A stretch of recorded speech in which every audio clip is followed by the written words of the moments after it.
Well, hello there. How is everyone? I hope you are all well. You're amazing, beautiful, wonderful people. It's Wednesday, baby. It's Wednesday. That's it. It's the midweek hump. And we all love a midweek hump. Anyway, I'm getting straight into the meat and potatoes as I am talking about an article that has been released behind a paywall.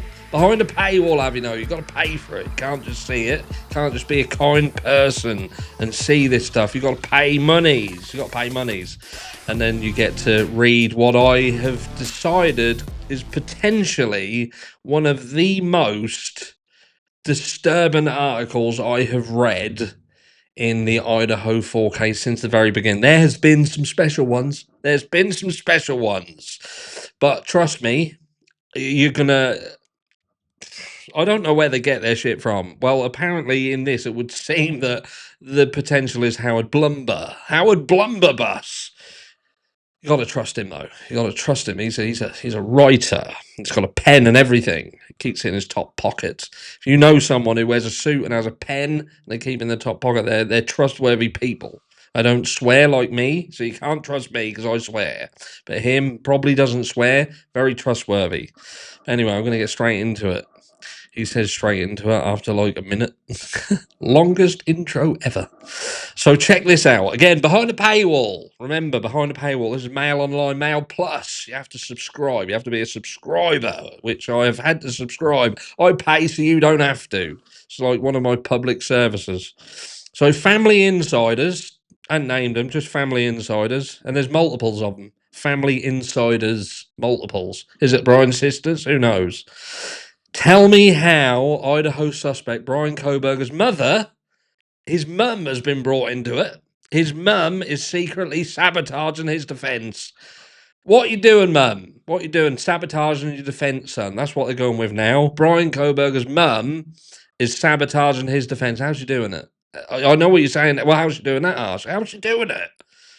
We're going to learn. We're going to find out.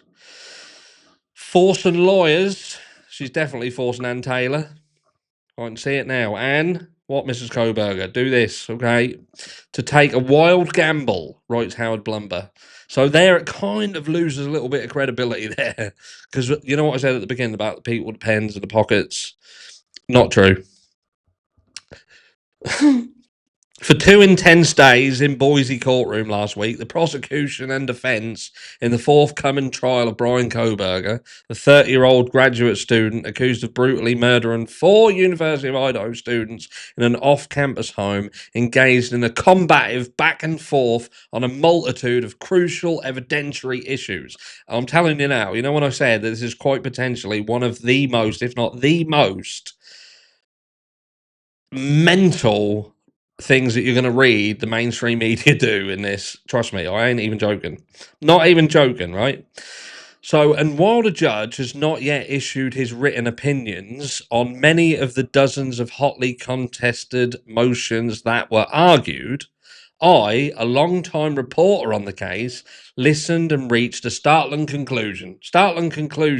And by the way, this is from the 17th of April, so this isn't like brand new.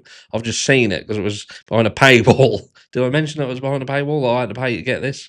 So obviously there has been some things that have come back into the courts by now. So this is before that.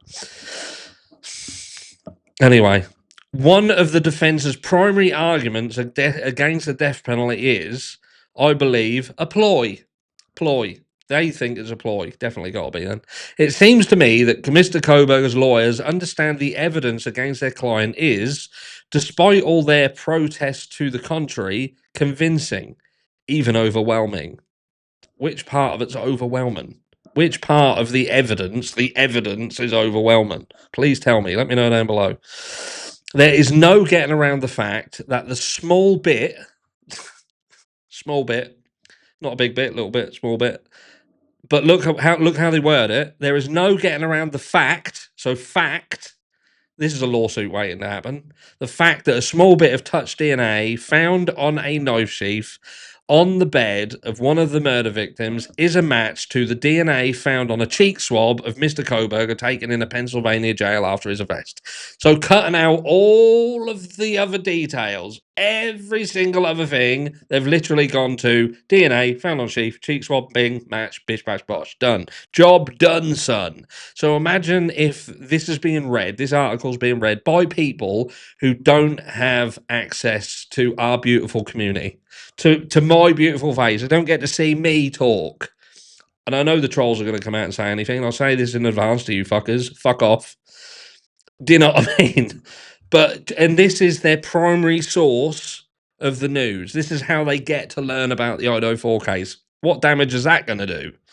Anyway, and while Kohberger's defense team has indicated they will argue that a still unknown perpetrator or perpetrators were responsible for bringing the sheath already implanted with his DNA into the house, I am convinced that argument will be laughed down by a jury. Yeah, because I'm definitely sure that there's going to be people laughing in the courtroom, you fucking moron. But anyway, the state realises this too. And so all along, they've also shrewdly been laying the groundwork for an alternative, still unarticulated strategy. For the defense has submitted several filings supported by expert witnesses and psychiatric evidence, including neuroimaging, arguing that Mr. Kohberger is autistic. Just going to scroll down through here, see some pictures. There's Ann Taylor, clearly being controlled by Mrs. Kohberger, Brian's mum, and that in the background, that is Bryan Kohberger's mum in disguise, saying, "Oi, you know what you got to do?" And Anne's like, "Okay." Don't believe everything you see. The ostensible reason for this evidence is the contention that their client's autism spectrum behavior leaves him too impaired to have to face, if convicted, a death sentence. This is going to get really, really messed up in a minute. Keep listening. That, in their judgment, would constitute cruel and unusual punishment. And indeed, Idaho recently has passed a bill making firing squads the primary method of execution for just, I suspect, this very case. But today, Judge Stephen Hibbler hasn't given these arguments much truck, emphatically dismissing one after another. No. Yet the defense keeps on filing new versions of the same defeated motions. And here is, I believe, why. They are well aware that they are not going to persuade this judge in an Idaho courtroom that autism spectrum behavior requires him to take the death penalty off the table. No, perhaps the fact that the prosecution have overshot their deadlines for discovery multiple times. Maybe that's ground. Worked in the Vallow case, not in this one, though. Maybe if Bryan Kohberger was female, that'd have been different. But no, he's male. People don't like him. But anyway, or that a PhD candidate at a distinguished university with 119 IQ, according to his own lawyers, 119 IQ, and they're trying to convince us that he took his own phone, took his own car, drove around the whole estate, bought everything he needed to do this crime off fucking Amazon, then tried to replace the stuff that he didn't have after the crime, and not only that, but he left a witness, left the sheath behind, and the rest is history. Then took a selfie afterwards going, yeah, cheers, whee! But 119 IQ, something ain't mathing. The math just ain't mathing. When a professor at his master's program at DeSales University described as one of her top students in 10 years of teaching is mentally impaired. But they are in the carefully argued process, making it clear that their autistic client is a difficult one. They stated he's, I can't even say that, recalcitrant. I think that's how you say that. Often uncooperative, and refuses to provide the information they require to defend him. Have I heard that somewhere? Have you heard that? That they've basically said that Bryan Kohberger is uncooperative and refuses to provide information that they require to defend him. Please let me know if you've heard that and where I can find it. Specifically, they claim that he refuses to help them establish a reasonable alibi for where he was at the time of the murders. Now, I'm pretty sure that he's been trying to sort out this fucking alibi business for some time. And part of that alibi has been dependent upon information that can be likely provided by the prosecution. And they have consistently avoided passing that over. Mainstream media have turned this into, he's got an alibi, but he don't tell them. Where would you go? I'm not telling you. Who is you with? Not telling you. Not telling you. That's how they're trying to make this sound, right? And again, this is going to get worse as this goes on. Right, where he was at time of murders. In fact, they assert he doesn't even fully comprehend the gravity of the charges that have been filed. They're now trying to say he don't understand what's going on. He hasn't got a fucking clue.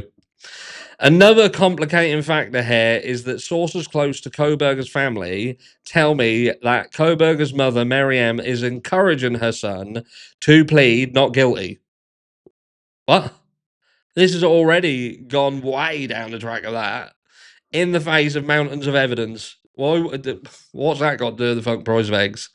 His mother, Marianne, is encouraging her son to plead not guilty in the face of mountains of evidence. Now, whether that's a typo and she's trying to convince him to say, look, I did it, I do not know. But we do know that that's already been filed in that he is already said not guilty. Not him personally. It was done on his behalf. He stood silent. And so I predict it might very well happen at some point this summer. Strap onto your lead nuts. It's time for an overhaul. When the case against Mr. Kohberger is at least being fully revealed, his desperate lawyers will play the card they've kept up their sleeve. Ace in the hole. What is that? They will appeal to the court that their uncooperative, uncompromising client is preventing them from doing what is in his best interest. I don't think they're talking about Kohberger here. I think they're talking about fucking Hitler. They're not talking about Bryan. They've got their wires crossed here because he's uncompromising. He is uncooperative and he's preventing them from doing what's in Bryan Kohberger's best interest. They don't need Bryan doing it. Hitler's doing enough of that.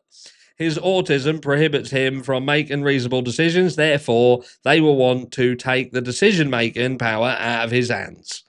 Despite their client's protest, they will ask the court to allow a guilty plea with the hope that in return the state will forego the death penalty and accept the life sentence. Will this happen? If it does, will he be deprived of the surprises and revelations of a summer trial? At this point, nearly 2.5 years since the murders occurred, all that is certain is that a tense, high-stakes drama is at last going to be played out in a Boise courtroom. What an absolute load of fucking codswallop. Absolute. People get paid to do that. That what we've just read there, they put behind a paywall and talked about all the stuff that we've just read. They pay people to come up with that shit. Pay them. Pay them. Let me know down below what you think. Honestly, let me know down below what you think. I'm going live in the new house from Friday. We're going live Sunday. We have got a shitload to talk about. An absolute shitload to talk about. But that was crazy. That was absolutely intense, that was. Again, let me know what you think. Oh, that blew my mind. Blew my mind. I'm glad I paid for that. Well worth every fucking penny. Ah.